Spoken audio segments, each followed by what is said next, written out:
యెహోవాను ఆశ్రయించు వారికి ఏ మేలు కొదువై ఉండదు. ఆమేన్.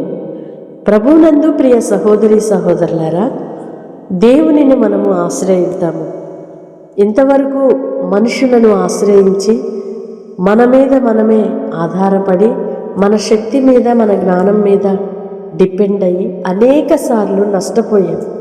దేవుని వాక్యం సెలవిస్తుంది యెహోవాను ఆశ్రయించాలి అని.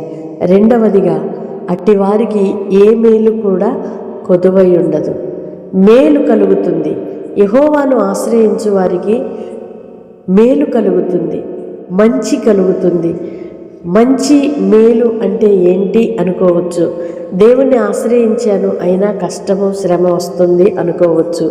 మేలు అంటే కంటికి కనబడేవే మాత్రమే కాదు, కానీ కనబడనివి అనేకమైన మేలులు మనము అనుభవిస్తూ ఉంటాము, కానీ అది హృదయానికి అగోచరంగా అనిపిస్తూ ఉంటాయి. కనబడని మహాశక్తి దేవుణ్ణి మనము కలిగి ఉన్నాము. కనబడని మహా పరలోక పట్టణము, నిత్య జీవము దేవుడు మనకు అనుగ్రహిస్తాడు. ఎప్పుడు అంటే ఆయనను ఆశ్రయించినప్పుడు. ఇంత గొప్ప మేలును మనము పోగొట్టుకుంటున్నామంటే దేవునిని ఆశ్రయించకపోవటం వలనే. మూడవదిగా కొదువై ఉండదు. మనము ఈ రోజుల్లో చూస్తే ప్రతి ఒక్కరి జీవితంలో ఏదో ఒకటి కొదువుగా కొరతగా అనిపిస్తూనే ఉంటుంది. ఎవరు కూడా అన్ని విషయాలలో నేను బాగున్నాను అని గుండె మీద చేసుకొని చెప్పగలిగే పరిస్థితి మనకు కనబడదు. ఏదో ఒక విధంగా ఆర్థికంగానా, ఆత్మీయపరంగానా, లేకపోతే కుటుంబ పరంగా పిల్లల విషయంలోన, లేకుంటే ఇరుగు పొరుగు వారి ద్వారానా అన్నీ బాగున్నాయి అనుకుంటే కనీసం శత్రువులతోనైనా ఏదో ఒక పోరాటం, భయము, ఆందోళన చెందుతూనే ఉంటాం. మొత్తం మీద ఏదో కొదువ కొరత కలిగి ఉండడం మనం గమనిస్తున్నాము. అయితే వీటన్నిటికీ మనం ముగింపు చెప్పాలి అంటే దేవునిని ఆశ్రయించాలి, ఆయన మీద ఆధారపడాలి, ఆయనను మాత్రమే మనము ఆనుకొని నడవడం ప్రారంభించాలి. భక్తుడైన అబ్రహాము మన పితరుడు అంటున్నాడు, యెహోవా ఈరే, దేవుడే చూసుకుంటాడు, ఆయనే సమస్తమును చేయువాడు అని దేవునికి అప్పగించుకున్న వైనం కనబడుతుంది. ఇట్టి విశ్వాసము మనము కలిగి ఉన్నప్పుడు మన జీవితంలో మేలు కలుగుతుంది, కొదువులు ఏమీ లేకుండా సమృద్ధి కలుగుతుంది.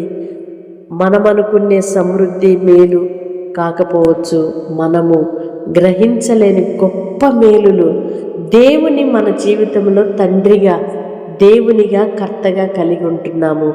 రెండవదిగా మనకు పరలోక రాజ్యములో స్థానము కలుగుతుంది. మూడవదిగా నిత్య జీవములో ప్రవేశించడానికి ఇక్కడే మనము ట్రైనింగ్ చేయబడుతున్నాము. ఇవన్నీ మేలులు అని మనం గ్రహిస్తే ఆయనను అనుసరిద్దాం, ఆశ్రయిద్దాం, నడుచుకుందాం. అట్టి కృప ప్రభు మనందరికీ దయచేయునుగాక. ఆమెన్. పరిశుద్ధుడైన దేవా, ప్రేమ కలిగిన తండ్రి, మీ స్తోత్రాలయ్యా. యెహోవాను ఆశ్రయించుటలో ఎన్ని దాగి ఉన్నవో, ఎంత గొప్ప మేలుందో, ఎంత సమృద్ధి ఉందో నానా మీరు తేటగా సూటిగా మాట్లాడి బలపరిచారు. మీ స్తోత్రాలు చెల్లిస్తున్నాం. మిమ్ములను ఆశ్రయిస్తున్న నీ పిల్లలను సర్వ సమృద్ధి గల వారిగా దీవించండి. మేలులు కొదువ లేకుండా, కొరత లేకుండా మీ మేలులతో నింపి నడిపించుమని వేడుకుంటున్నామయ్యా. ఏదైతే బిడ్డల కొరతగా అని భావిస్తున్నారో అవన్నీ కూడా కొరతలు తీర్చబడునుగాక, కుటుంబములో లోపములు సరిదిద్దబడునుగాక, ఆత్మీయ జీవిత లోపాలు సరిచేయబడునుగాక, నిత్య జీవములో ప్రవేశము సమృద్ధిగా కలుగునుగాక. నిత్య జీవములో ప్రవేశించే ఆ అనుభూతులు, ఆ నడవడి ఈ లోకముల వైపు కలిగియుందుముగాక. మీ కృప దయచేయమని మమ్మలను మీ చేతులకు అప్పగిస్తూ యేసు నామములో ప్రార్థిస్తున్నాను తండ్రి. ఆమెన్. వాగ్దానం రిసీవ్ చేసుకోండి. తప్పకుండా ఇతరులకు షేర్ చేయండి. దైవ దీవెనలకు పాత్రులుగా మార్చబడండి.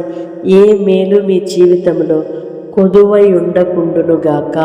సర్వ సమృద్ధి గల వారిగా దీవించబడుదురుగాక. ఆమెన్.